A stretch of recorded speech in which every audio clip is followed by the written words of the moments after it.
আপনি তো আসেনি মাতবর সাহেব আমাদের বংশের মুখ উজ্জ্বল করণের লাইগা। এই আমাকে সাসা রাখতো কি এখন লজ্জা লাগে? একটা সালামও দাও না, আদব লেস সব ভুলে গেছো? আপনারে দেখা থতো মতো খাইয়া সালাম দিতে ভুইলা গেছি। মানে? তা মাতবর সাহেব বলেন কি কারণে আসলেন? জানতে পারলাম তোমার বাড়িতে বাইরের মানুষের আনাগোনা। আরে আমি আইনের পরও তো একজনকে যাইতে দেখলাম। আমি আইনের আগে তো আগত আইলো কেন? অহন আমার বাড়ি অতিথি আইলো কি আপনার অনুমতি নিয়ে আইতে হইব? জানতাম না তো। আপনি বরং পাসপোর্ট ভিসার ব্যবস্থা চালু করেন, তাইলে কে আইবো কে না আইবো আগেই ঠিক হয়ে যাইব। আজকাল অনেক কথা বলো তুমি, মাইয়া মানুষ হইয়া মাইয়া মানুষের মতো কথা বলো। তোমারে বলে লাভ কি? শোনো আজাদ, কাল সকালে অতিথির যাবতীয় খবর নিয়ে যাবে আমার কাছে। না যাইবো না। আজাদ ভাই আপনার বাড়িতে আত্মীয় হিসেবে বেড়াইতে যাইতে পারে, আপনার আদেশ পালন করব না। আচ্ছা দেখবো নি। আজাদ, কাল সকালে তুমি মেহমানকে নিয়ে আমার বাড়িতে আসবে। আমি যেহেতু এই গ্রামের মাতবর, সেহেতু সবকিছু সুখ দুঃখ দেখার অধিকার আমার আছে। তুমি অবশ্যই নিয়ে আসবে। এই চল। কাল হইতে অনেক দেরি। দেখুন এজাজ সাহেব, আমি ডাক্তার হলেও আমি আমার নিজেকে আপনার পরিবারের একজন সদস্য মনে করি। তবে আপনার ওয়াইফ মানসিক ডিপ্রেশনে ভুগছেন, যেটাকে আমরা বলি কাইন্ড অফ ডিপ্রেশন। যে ভাই ছোটবেলা থেকে কোলে পিঠে করে মানুষ করেছে, আজকে সেই ভাইয়ের যে অভাব আপনি এইভাবে দূর করতে পারবেন না।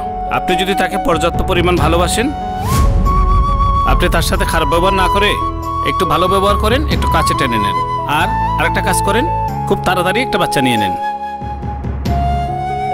আর আমি ওষুধ লিখে দিচ্ছি, ওষুধ খাওয়াবেন আর কাউন্সিলিং করাবেন। কাউন্সিলিংই সম্ভব হয় একজন ডিপ্রেশনের রোগীকে স্বাভাবিক জীবনে ফিরিয়ে নিয়ে আসা। আজাদ, সব কথা কওয়ার আগে এইটা ক, আমার বোন নদী কেমন আছে? আজকে কতটা দিন ধরে আমি ওর মুখটা দেখি না। সাগর ভাই, নদী ভালো নাই, সারাক্ষণ শুধু কান্নাকাটি করে। আমারে কানতে কানতে কইল আমারে বাঁচাতে গিয়ে তো আজ ভাইজানের এই অবস্থা। ভালো থাকবো কেমনে? মা নাই, বাবা নাই, আমি সারা ওর তারপর বলতে কেউ নাই। আগে তো এজাজের চোখ ফাঁকি দিয়া ওর লাগে আমি একটু দেখে সাক্ষাৎ করতাম, এখন তো তাও পারি না। তুমি কোনো চিন্তা করো না, নদী আপা কইছে তোমার জন্য বড় উকিল ধরবো। আমি যে রমজানে খুন করছি এটা তো সবাই দেখছে, উকিল ধরে আর কি হইব? আমার জেল হইব, আমার ফাঁসি হইব। তুমি তো নদী আপার ইজ্জত বাঁচানোর জন্য রমজান রে মারছো, এইটাও তো সবাই দেখছে, তাই না? আজাদ, তোর একটা কথা কই, আমার যদি জেল হয়, আমার যদি ফাঁসি হয়, আমার বোন নদীরে তুই একটু দেখে রাখি। ওর না আমি সারা আপন বলতে আর কেউ নাই। ভাইজান, তুমি এত নিষ্ঠুর কেন, এত পাষাণ কেন? সব দুঃখ কষ্ট নিজে একা ভোগ করতেছ কেন? কি আর করবো আজাদ কো,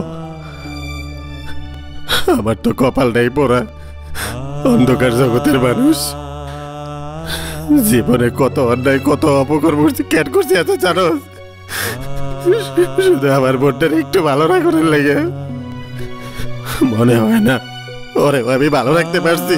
দয়া সাথ, এখনই আমার পুলিশের কাছে ধরা পড়ন যাইব না, আমার কিছু কাজ বাকি আছে।